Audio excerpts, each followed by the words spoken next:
Hi and welcome back. This is part 2 of my full string dream bass series. It's story time.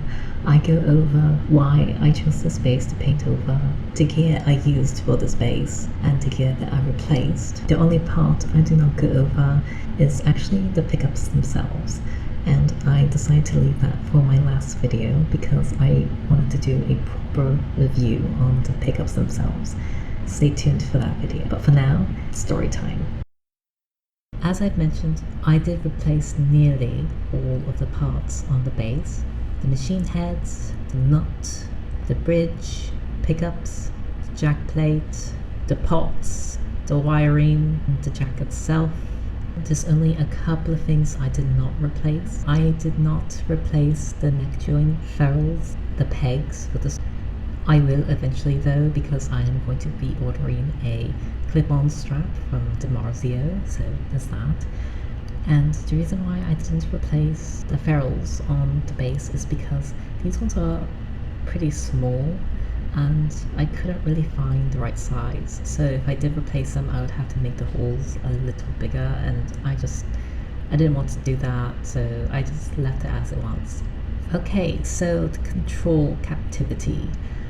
My goodness. Okay, well, I am not the greatest at soldering. I mean, I actually do like it. It's fun, but it's also a little frustrating that something goes wrong. And for me, my problem is sometimes I add a little too much of the solder. So one of the pots, which was the tone, I added too much solder, so I had to clean up my mess by getting some desoldering wick. That took a while for me to do. So after soldering everything together and putting the plate back on and everything, I went to go give the test, and this is before I had a multimeter. I had to plug it in to see what it sounded like. Okay, it was not good. Like, there's so much static.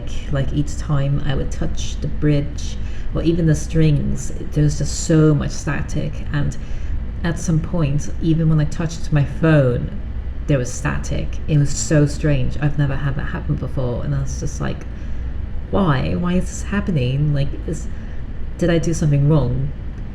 Of course I did, but at the time I didn't know what. I was like, okay, well, my two volumes, they're well soldered together, and same with my tone. What's wrong? Like, where did I go wrong? All the wires are connected. So there's a lot wrong. I just had to go to sleep. Like, it was so late at night. So the next day I woke up and I had another look, and I realized that a couple of the wires had split and they weren't even on the pot anymore, and another wire wasn't properly on the pot because, once again, there's just too much solder, like far too much. And then I realized that another wire was misplaced. It was not in the correct area. So that was fun to deal with. I had to unsolder that and solder it again. And last but not least, I plugged it back in and the results were almost the same. So much static. So I didn't know what was wrong at this point, and then I read online and people were saying, like, if you have copper shielding, it helps. I'm like, okay, well, I'll do that. So I went to the hardware store, and it's always awkward for me to walk in there. Most people they don't really expect me to be in there. Anyway, they didn't have any copper shielding at all, just none. I'm like, okay, all right, I guess I'll order it online. So I ordered it online. And then I put in all the copper shielding. I'm like, okay, now it has to be good, right? Plugged it in. Almost the same thing. It was a little better, but almost the same thing. Each time I touched the bridge, each time I touched the strings, it was just static. And then I finally realized it. I checked all the pots, but I did not check the jack. And it's a mono jack. I had the ground and the positive switched by accident. So it was backwards, and I was so mad with myself because I thought I was so careful. So I switched it, plugged it in, and not even a little bit of static. It was amazing. and I nearly cried of how happy I was. Like, this took hours for me to figure out, because once again, all the parts here are new. The pots are new, the wires are new, the jack is new, obviously the pickups are new, everything is new here. My goodness, it was quite a journey. So I'm really glad that I did it though, because now I know what to do and what kind of pots to get. So what kind of pots did I get? I got CTS 500K B-split shaft linear tapper pot in metric. Well, I got 2 of those, and then for the volumes. And then for the tone, I got a CTS 500K A-split shaft audio taper pot, also metric. For the jack, it's a 1/4 inch mono jack. And one thing you're probably noticing is that I'm missing a capacitor on my tone. Don't worry, I am going to actually put a capacitor on there, and what kind is going to be 100 voltage, possibly 200 voltage. The bridge itself is called a Goto 201, and it's made in Japan. Then I've got barrel knobs. I love barrel knobs. I just love them. That's the only reason why I got them. Then I got Goto 6B707 chrome base machine heads. This one actually I got as a gift quite some time ago. So I was just originally I was going to save it for my 5-string bass for next year, but I decided to just use them for full string. Originally I was going to go for black hardware for this bass, but then I thought, no, I think chrome would probably be better. I don't know, what do you guys think? The nut is a Graphtec Tusk nut slotted bass for full string. It's XL. This nut I actually painted over, but I did not paint inside of the slots where the strings actually go. I didn't paint all over my strings. So that was the first time I've ever painted on a nut, and I actually really like how it turned out. These pickups, they are amazing, and one thing you may notice is that in the slots they're actually very much sunken in. Now I was going to get a mounting ring for these so I can elevate them quite a bit, but I actually do like the pickups to be sunken in just a bit. Maybe they're sunken in too much, so in the future I will be getting the mounting rings, but for now I actually really like how they sound the way they are.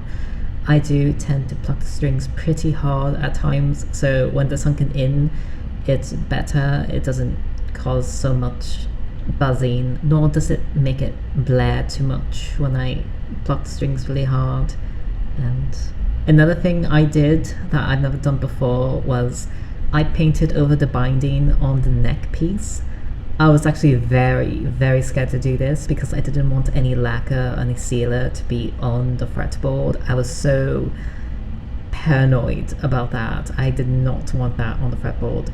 And I also did work on the frets themselves. Some of them were so dirty and just disgusting, honestly. So I had to file them down slightly just to get the gunk off. And then I oiled my fretboard. And there you have it. That's pretty much it. That's all the parts. One thing I didn't mention was the artwork itself.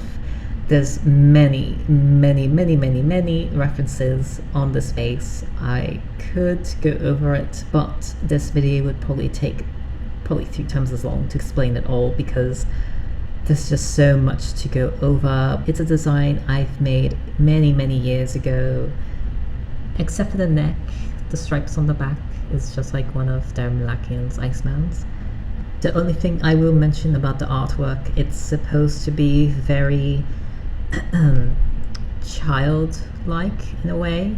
It's supposed to look like a child drew it in a way, especially the back. Like the girl that I put on there, you know, she's actually split in half. It's 2 different peoples put together, or is it?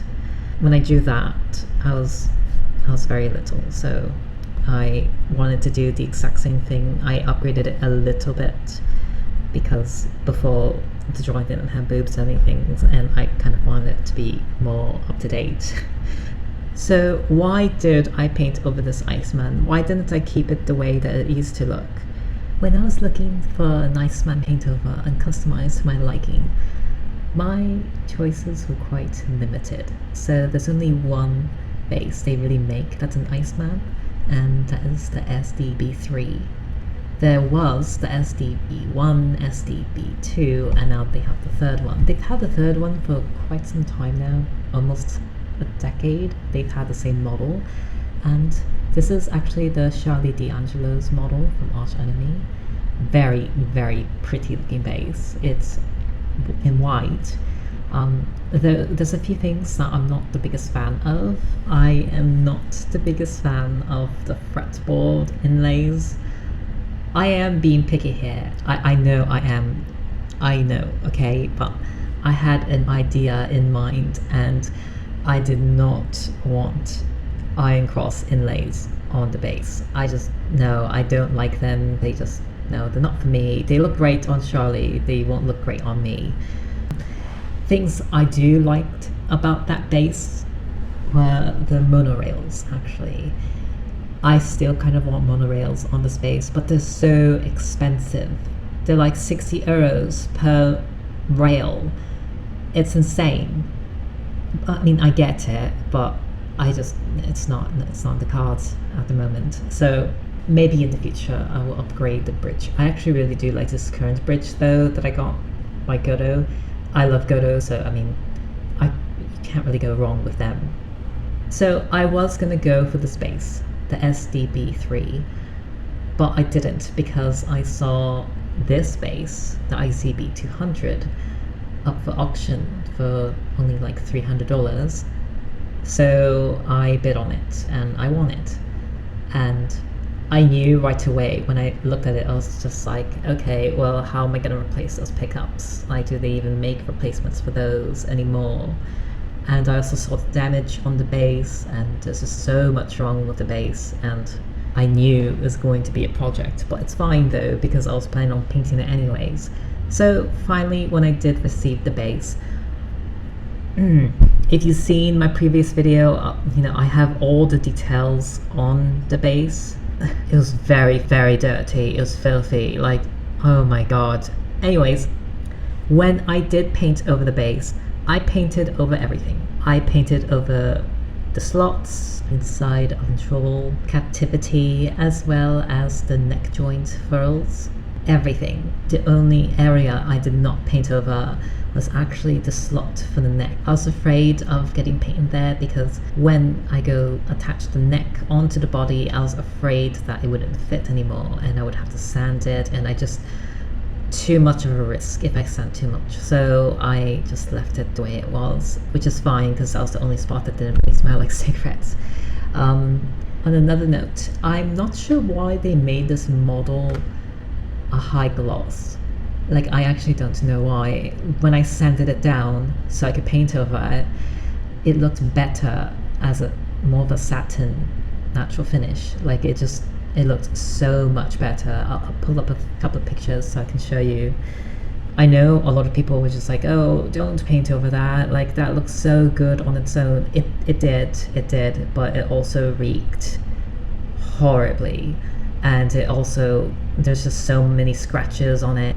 There's just so much wrong with it, and it just didn't really feel like mine either. And originally I was just going to replace the hardware on it. I was not going to paint over it, but then I saw even more damage in other places. Well, the whole point of getting this base was to paint over it to begin with, so I might as well just stick with my plans and do so. And I'm actually happy that I did. Maybe in the future, if I ever do get this model again, I'll just keep it the way it is. Okay, so that's my story about the base, how I got it, why I got it, and what I did with it, as well as the hardware that's on there, and my journey to get everything put together. I hope you guys enjoyed my journey and maybe got a little inspiration from it to get your own customized base. I'm very much a do-it-yourself sort of person, so I highly recommend to do things yourself. You will learn so much by doing so. I hope you guys enjoyed this video. I know it's quite long.